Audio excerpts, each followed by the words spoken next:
إنها بقرة لا ذلول تثير الأرض ولا تسقي الحرث مسلمة لا شية فيها. قالوا الآن جئت بالحق فذبحوها وما كادوا يفعلون.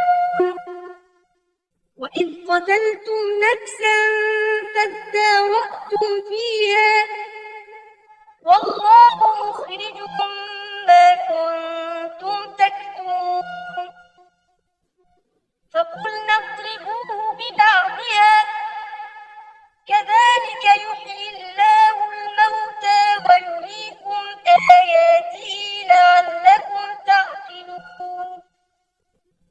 ثم قست قلوبكم من بعد ذلك فهي كالحجارة أو أشد قسوة وإن من الحجارة لما يتفجر منه الأنهار وإن منها لما يشقق فيخرج منه الماء وإن منها لما يهبط من خشية الله وما الله بغافل عما تعملون.